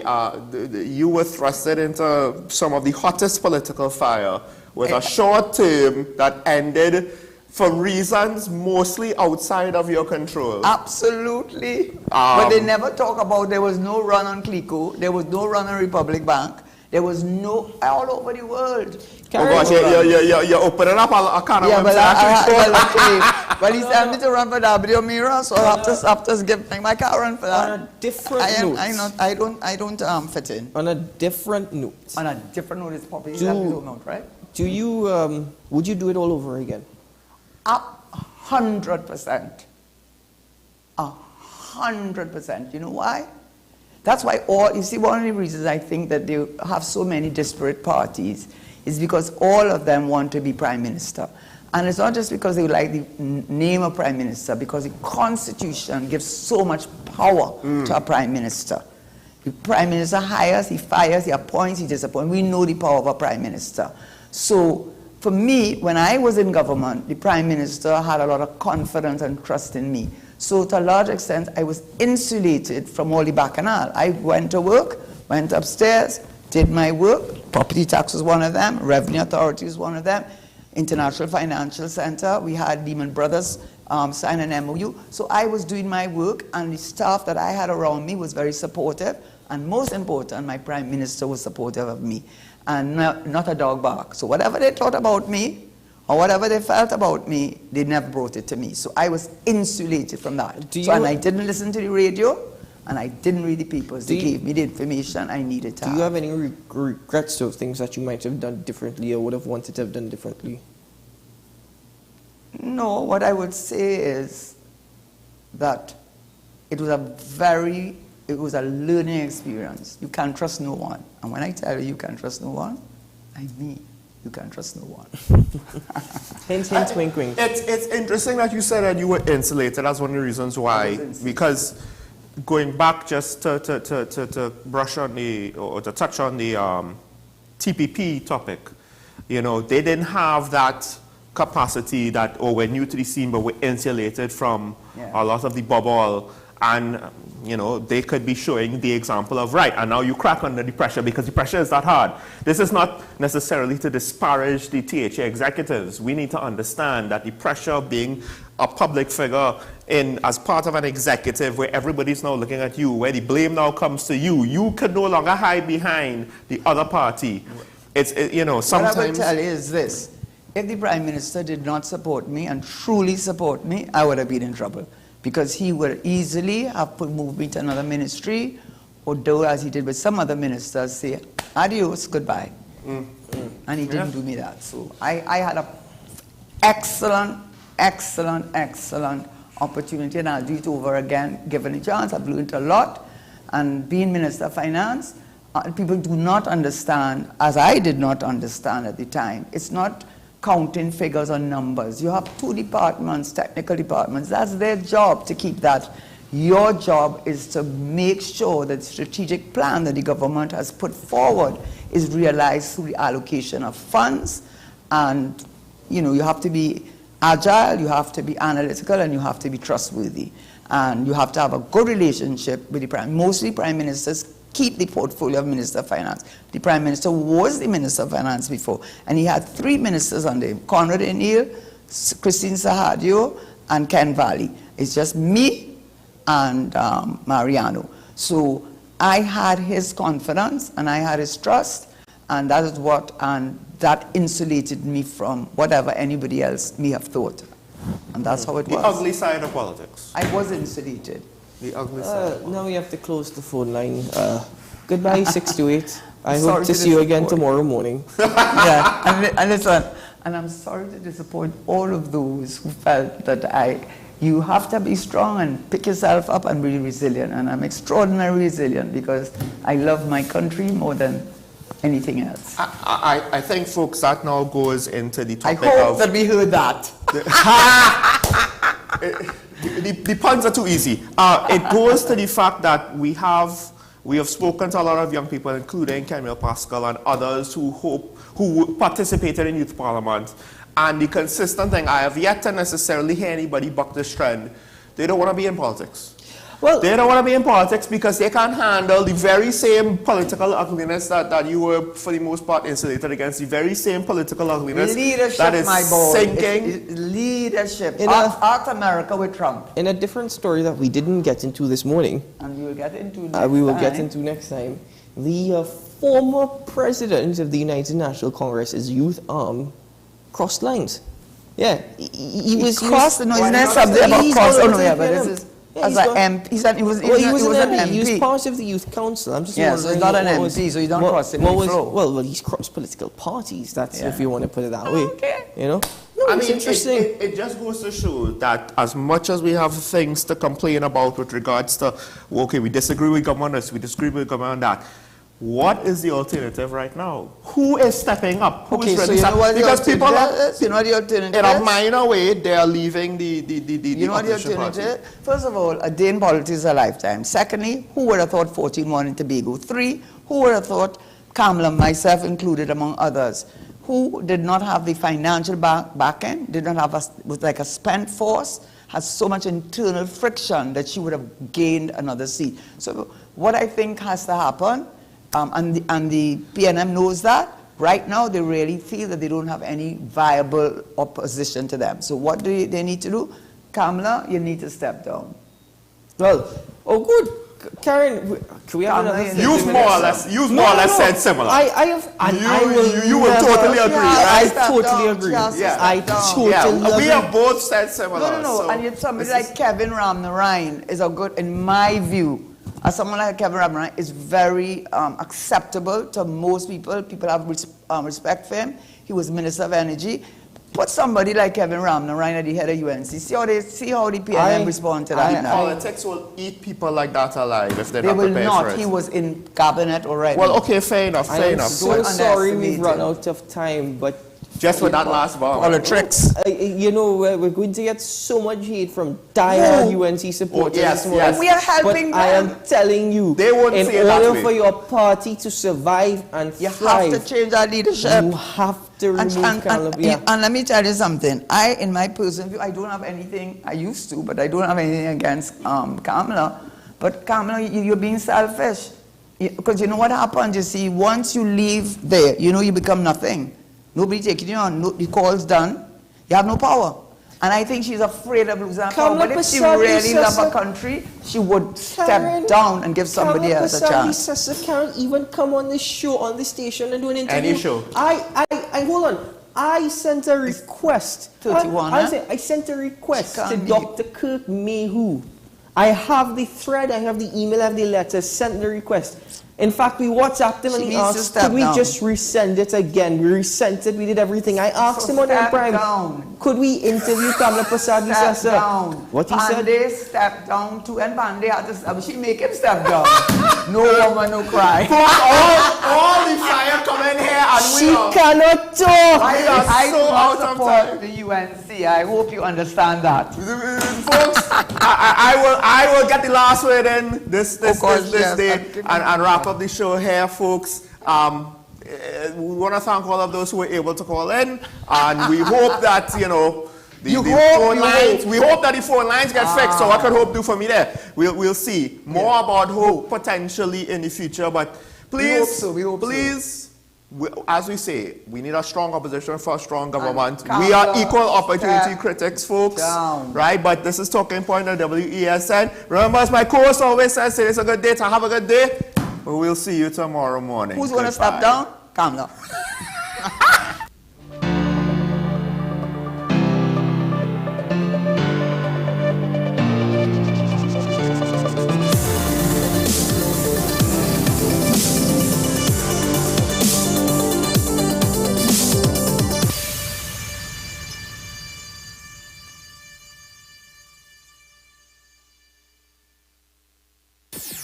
WESN.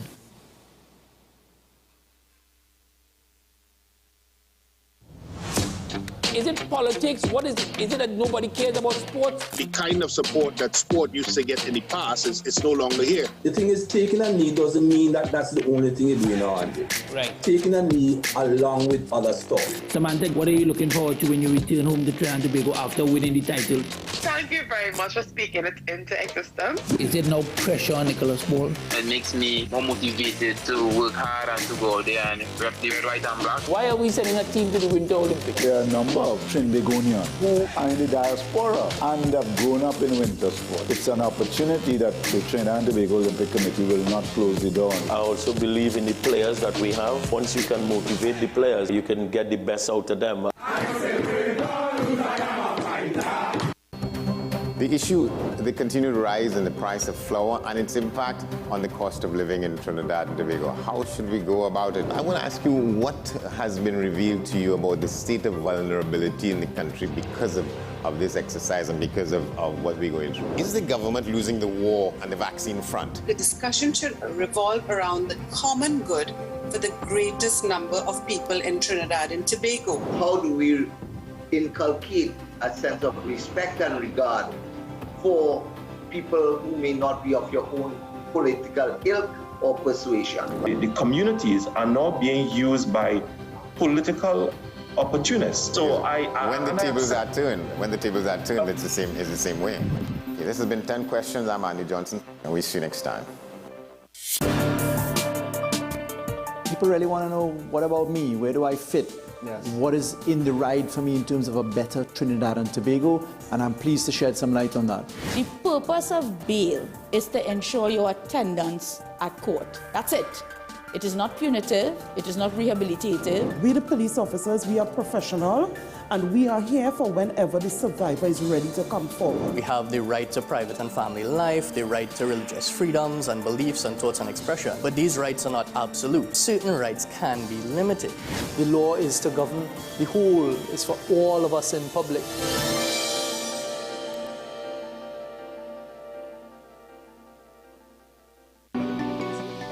The perfect mix of news, current affairs, talk, debate, mature discussions, comedy and sports. Only at WESN, the content capital. Join me, Sule A. Joseph, as I delve into the day-to-day psychological issues plaguing our society. We will discuss behaviors that encompass the biological influences, social pressures, and environmental factors that affect how you think, act, and feel.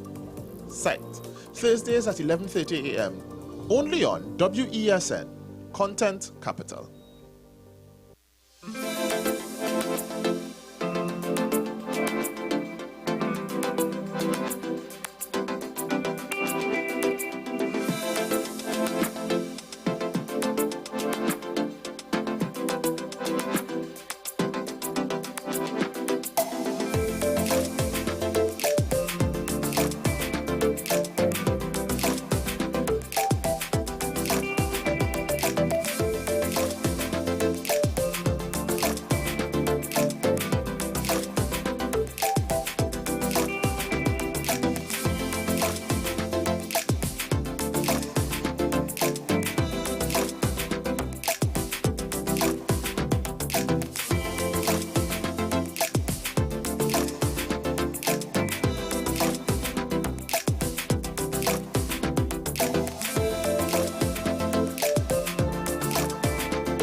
Public embrace of Venezuela's President Nicolas Maduro, but Lula da Silva blamed the West for the anti-democratic image of Caracas, but that was a narrative which didn't have many takers.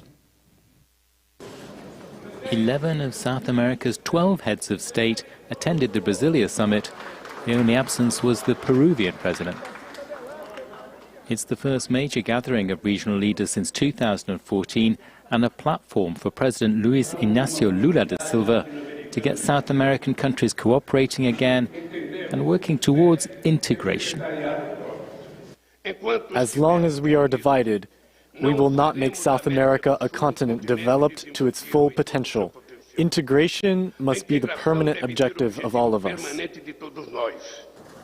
But Lula's Unity Summit turned divisive as he faced criticism for the welcome he gave to the Venezuelan President Nicolas Maduro. Maduro is a pariah in some quarters for his government's alleged human rights violations and crackdown on political dissent. Lula questioned that depiction as a hostile narrative. Chile's left-wing President Gabriel Boric said he didn't agree with Lula's view. I respectfully stated that I had a discrepancy with what President Lula said yesterday, in the sense that the human rights situation in Venezuela was a constructed narrative. It is not a constructed narrative. It is a reality. It is serious. Human rights must always be respected, regardless of the political color of the ruler in power. The meeting's joint statement said South America was committed to democracy, human rights and social justice, adding that the leaders agreed to respect the principle of non-interference in each other's internal affairs. Authorities in Colombia say they are very close to locating 4 children aged between 1 and 13 who have been lost in the jungle. This after their plane crashed nearly 1 month ago. Rescuers say they've tracked a fresh footprint and some half-eaten fruit. Vedika Behel reports. This muddy footprint in the Amazon rainforest has raised hopes. Pictured here next to a soldier's boot print for scale, its small size suggests it's a child's foot. And Colombian authorities think they're close to finding 4 missing indigenous children. This is a fresh footprint found approximately 2 kilometers away from the last footprint we had found, and it gives us a sign that the children are still alive. The children, aged between 13 and just 11 months old, had been lost in the jungle since the plane they were on crashed a month ago, claiming the lives of all 3 adults on board, including their mother. However, the children's bodies were never found at the crash site, suggesting they'd wandered into the jungle. Signs of half-eaten fruit and makeshift shelters fueled claims they'd found ways to stay alive, something their family also wholeheartedly believes. The eldest girl, Leslie, is very intelligent, active and strong. Don't give up searching. The children are alive. We need more ground support, more dogs, more people searching. The search area has been narrowed down from 320 square kilometers to a much smaller 20. And helicopters and satellite images are also being utilized to check for predators in the wild. Pyongyang's attempt to put a spy satellite into space has failed. The admission from North Korea came rather quickly today, and the setback to boosting the country's military capabilities comes as tensions with the United States and South Korea mount. Here's Japan's government spokesperson addressing the failed launch. Taking into account the repeated launches of missiles, North Korea's continued actions threaten the safety and security of our country, the region and the international community. This kind of ballistic missile launch violates UN Security Council resolutions. Our country has lodged a complaint against North Korea through diplomatic channels in Beijing. The U.S. Congress is one step closer to raising the debt ceiling. Republican House leader Kevin McCarthy reached a tentative deal with President Biden. But he is still facing a revolt from far-right members of his party. A vote is expected sometime today, and if lawmakers don't pass the bill by Monday, the world's largest economy is set to default for the first time in history.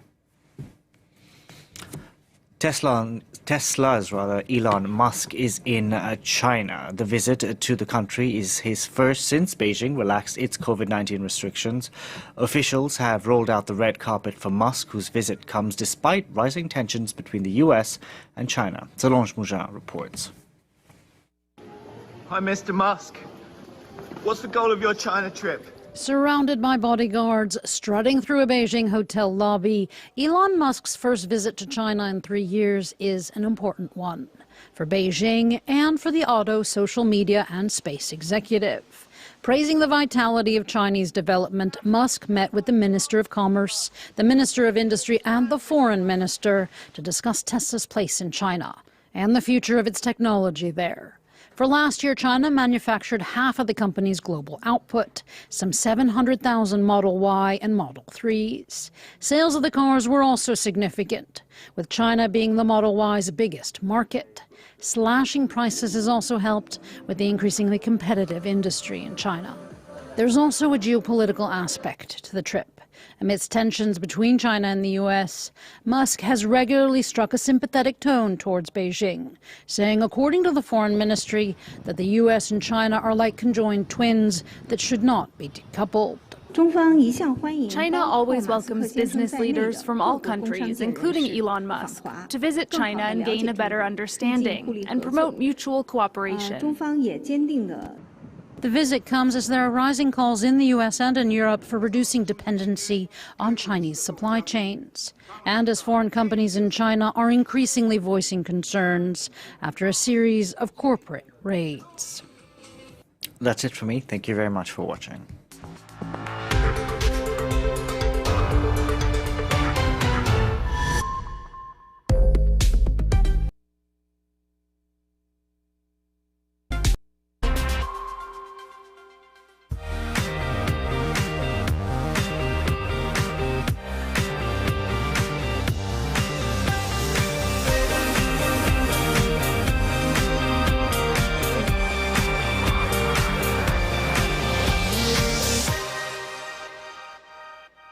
Hello, I'm Annette Young and welcome to the 51%, a show about women reshaping our world coming up. There are currently 50 million people thought to be living in modern slavery, with women and girls particularly impacted. I'll be speaking shortly to Grace Forrest, the founder of Walk Free, on the need for a global effort to end this epidemic. And we also meet the women in Venezuela who've taken their own futures literally into their own hands and are building their very own family homes as the country confronts a housing crisis. But first, and it's estimated some 50 million people are living in modern slavery. This includes millions in forced labour and forced marriage, with women and children being especially vulnerable. The Global Slavery Index, produced by the NGO Walk Free, reports that some 10 million more people have become slaves since 2018, and 1 in 4 of them are women. The massive spike in figures caused by factors such as an increase in conflict, climate-induced migration, the pandemic, and not to mention a global rollback of women's rights. Joining me now in the studio is Grace Forrest, the founding director of Walk Free, an international human rights group focused on the eradication of modern slavery. Grace, thank you so much for coming in. I mean, that's a startling figure when you think about it, the number of people jumping by 10 million in the last 5 years and as a result living in modern slavery. But let me start by asking you, what exactly constitutes modern slavery these days? So we're talking about the systematic removal of a person's freedom, where one person is exploited by another or a financial institution for personal or financial gain. So it's an umbrella term we use to describe a number of highly exploitative practices, including forced labour, forced marriage, debt bondage, human trafficking, and state-imposed forced labour. And how many women and children are particularly impacted as a result? So of the overall figure, 1 in 4 is a child, and women and girls represent well over 50% of our figure. I think to put this staggering figure of 50 million people another way, there are more women and girls living in modern slavery in the world today than there are people living in Australia. So women and girls are disproportionately impacted by every form of modern slavery except one, state-imposed forced labour. And for women and girls, this could be forced labour working as a domestic migrant worker across the Arab states. It could be a young girl forced into marriage as a result of the economic volatility felt throughout the COVID-19 pandemic. And if I can give you 2 examples, one, in 2020, as a direct result of the COVID-19 pandemic, we saw Somalia try and re-legalise child marriage for children as young as 8 years old, looking at the economic effect, the impact a family could have from a dowry. And we saw, you know, in my region of the world, in Indonesia, over a 50% increase in applications for child marriages. I think often in times of crisis, we forget that the first thing to go, because it is most fragile, is the rights of the woman and the girl. And too many times throughout the last 5 years, we have seen that happen on a backdrop of protracted conflict, on a backdrop of climate crisis, and of course the COVID-19 pandemic. Now, in your global slavery index, you highlight 10 countries which have the highest prevalence of modern slavery, and they include Saudi Arabia, Turkey, Russia, North Korea and Afghanistan. But the impact of modern slavery goes way beyond all of that, and we all are playing a role in all of this, aren't we? Yes, so the Global Slavery Index measures the prevalence of modern slavery across 160 countries, and I think I'd like to start by pointing out that over 50% of the people living in that 50 million figure are living in G20 countries. This is not a problem that happens over there. It is actually happening on the shores of the world's most wealthiest nations. And on top of that, we're looking at almost $500 billion import risk of the G20 countries of goods at high risk of being made using forced labour. This could be as close as the technology we're speaking on today, as the shirt on your back. And I think that of these products that we're measuring, it is as close as cotton in fast fashion that is being driven by rampant consumerism throughout the world, and as urgent as solar panels, which for the first time is appearing in our top 5 products of exploitation vulnerability. This index, first and foremost, is a call to action for governments. We want to make that very clear. Governments, no government is effectively responding to modern slavery, and businesses are creating vulnerability and compounding exploitation in their supply chains. But consumers can absolutely speak up about this. It's not okay that in 2023, most of us have no idea where our clothes are coming from. It's time that we put transparency and accountability as the rule, not the exception.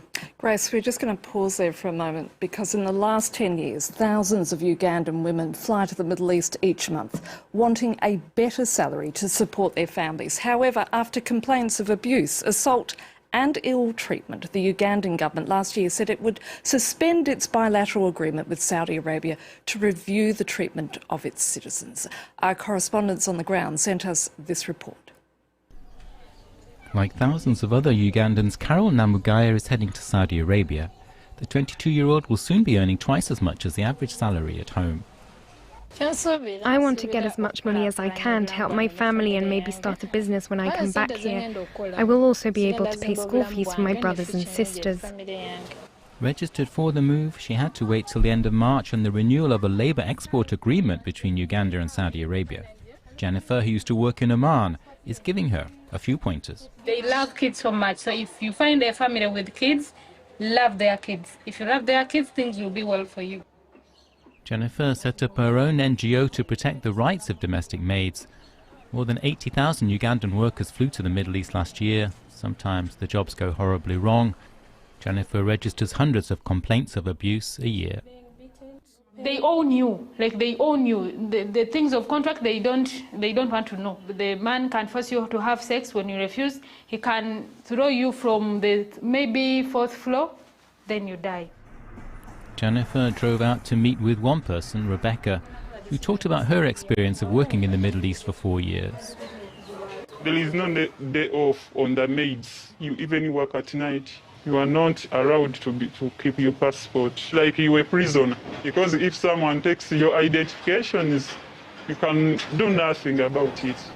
The government says its new agreement with Saudi Arabia provides greater protection.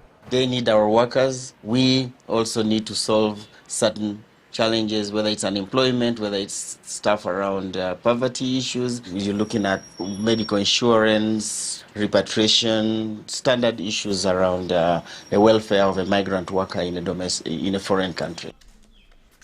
The authorities' concerns are linked to significant revenue. Ugandans in the Middle East are sending around $900 million back home each year. And watching that report with me is Grace Forrest, the founding director of Walk Free. Grace, an example there of forced labour in the area of domestic work, especially in the Middle East. But it is also an example of what a government can do to deal with this problem. But does it go far enough? It does not go far enough. This index finds for the first time 3 Arab states leading globally in prevalence of modern slavery. And Saudi Arabia, the example we've just seen, has some 700,000 people living in modern slavery on its shores. This is a story, absolutely, of migrant worker exploitation under systems like kafala that legally tie these employees to their employers and strip them of their most basic human rights.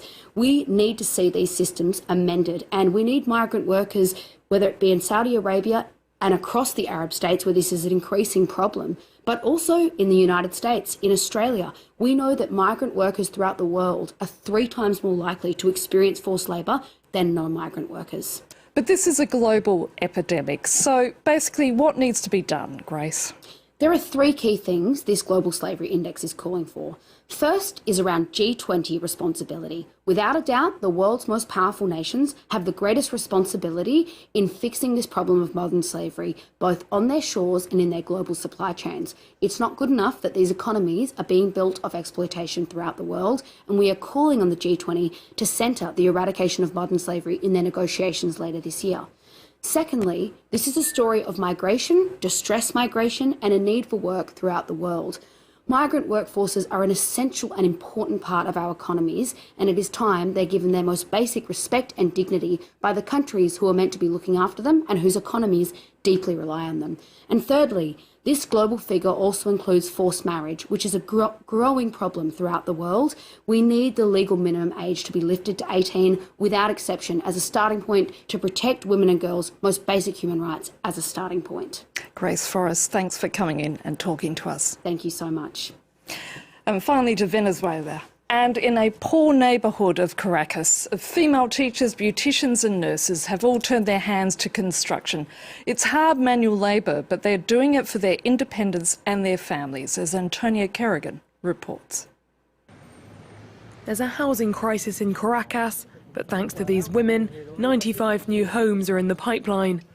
Over 8 years, they have become home builders and will soon be home owners.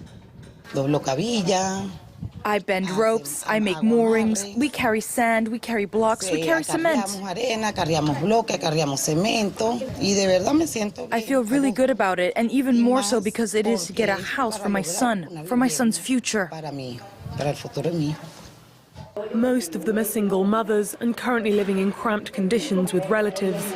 It started with a government scheme to provide materials and technical guidance free of charge to first-time builders. Unpaid labour in return for a flat in a new Antimano development. The 80% female workforce wasn't planned. But over 8 years, they have torn up the rulebook in Venezuela's conservative patriarchal society.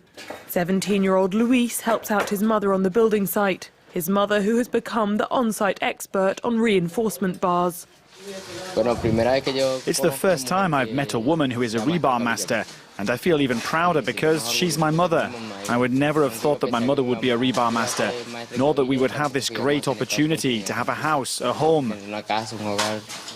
But these women are not always met with the respect they deserve.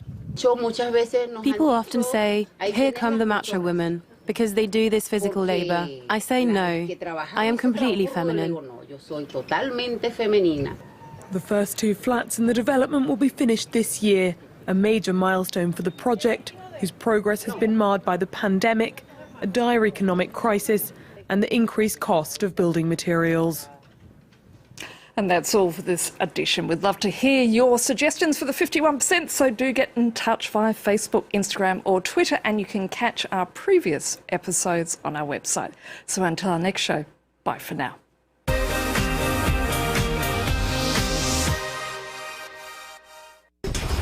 From North to South Africa, from Bamako to Nairobi, from Accra to Mogadishu. Bringing you all the political, economic, cultural and social news from Africa for a better insight into an ever-changing continent. Across Africa, presented by Georgia Calvin-Smith on France 24 and France24.com.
2018, South Sudan experienced a rare moment of hope.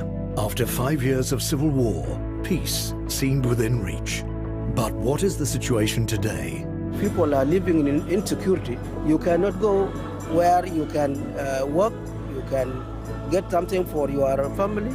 Some 35,000 displaced people live in camps, trying to survive as best they can. When people enter in the war, up to this time, people are still suffering a lot. Crisis of anger, the poverty, and then the killing.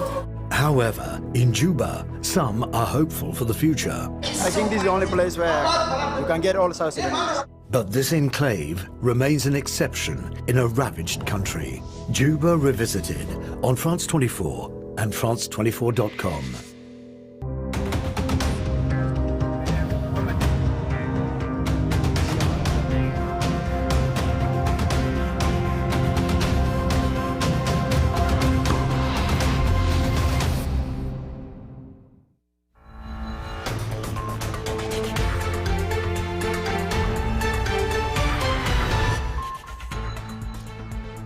Officials in Ukraine remain silent after strikes target Luhansk and an oil refinery inside Russia.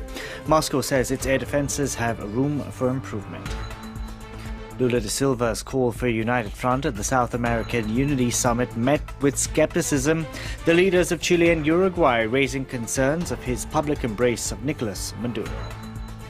And officials in Japan want to increase smoke-free public spaces, but the country remains a smoker's paradise. We'll have a special report from Japan on World No Tobacco Day. Thank you very much for joining us here on France 24 at this hour. I'm Delano D'Souza. Shelling in Luhansk has killed 5 people and injured 16 others. Officials installed by Moscow blaming Ukraine for carrying out the attack. Russian forces control nearly all of the region that's located in eastern Ukraine now. As that happened, 2 oil refineries were targeted by drones inside Russia. According to local officials, a fire broke out at one facility overnight. There's been no immediate information on who launched the drones, but Moscow has accused Kyiv of increasing attacks inside Russia, targeting sensitive locations, including at the Kremlin. Leo McGuinn reports. CCTV footage shows the moment that a fire broke out at a Russian oil refinery in the early hours of Wednesday morning. According to a local governor, the Afipsky refinery was targeted by Ukrainian drones.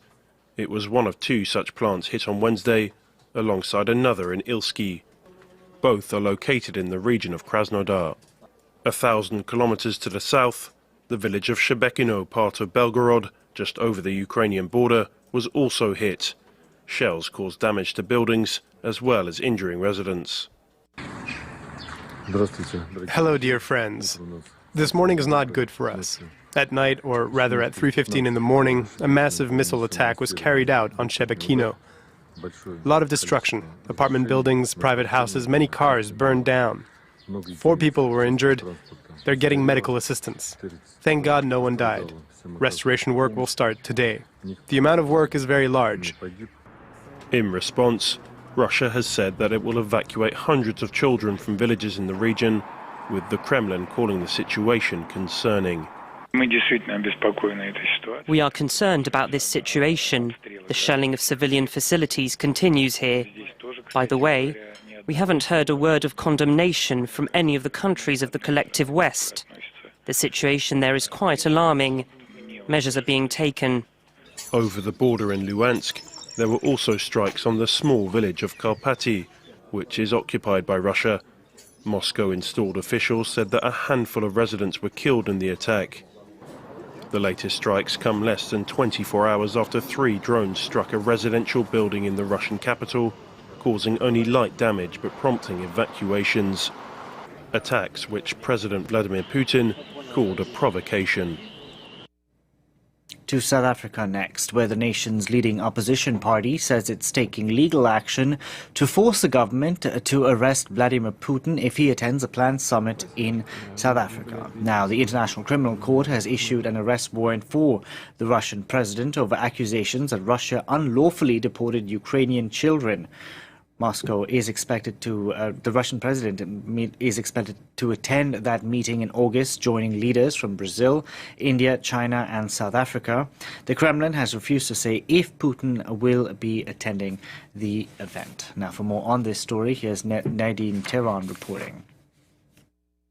Well, South African government is still making their mind up about how they're going to handle this issue. They are still, as they say, that the government is still seeking out legal advice on how to approach the issue. But we know that what happened before, when al-Bashir was in the country, they did not arrest him. And so far, the things that the minister in the presidency has said, when the opposition party said they want to arrest Putin as soon as he sets foot in Cape Town, if he does, the minister in the presidency said that then they will have to go around the presidential protection unit. If Putin is in South Africa, that he will be protected by the presidential protection unit. One option that South Africa has is to withdraw Putin's invite to the BRICS conference. That is something they could do. If they don't, and if he does come, they are obliged to arrest him according to the International Criminal Court's warrant. And although the country has issued a statement saying they're providing immunity to all the foreign officials visiting the country, this is just a standard practice, and it doesn't override the International Criminal Court's warrant. So Russia's foreign minister, Mr. Lavrov, is arriving in South Africa for a meeting tomorrow with foreign ministers from the other BRICS countries for a meeting in Cape Town on Thursday and Friday. And the BRICS conference is around the corner. There's also a meeting between the presidents scheduled for the 22nd to the 24th of April. And that's where Putin really is expected. But South African government quickly shut down rumors that the immunity is actually for Putin. They still haven't decided what they're going to do. Although they are obliged to arrest him according to the International Criminal Court's warrant, they did not do that with al-Bashir. Emmanuel Macron addressed the Global Security Forum in Bratislava earlier today. The speech to a mainly East European audience was a markedly different tone from Macron. He said Russia had no legitimacy in the wake of its invasion of Ukraine, adding that peace in the conflict needs to be chosen on Ukrainian terms. Here's Emmanuel Macron discussing how the war had jolted NATO to life. The war is a long way from being over, but I can say today that one thing is clear: Ukraine will never be conquered. What was a special operation a little over a year ago ended in geopolitical failure. In December 2019, I said a severe phrase in regards to NATO, underlining the division that existed between Turkey and other powers. I was talking about it being brain dead. But today, I can say that Putin has woken NATO up with the worst electric shock possible. Earlier, I spoke to our international affairs commentator Douglas Herbert and asked him about the shift in tone from Macron.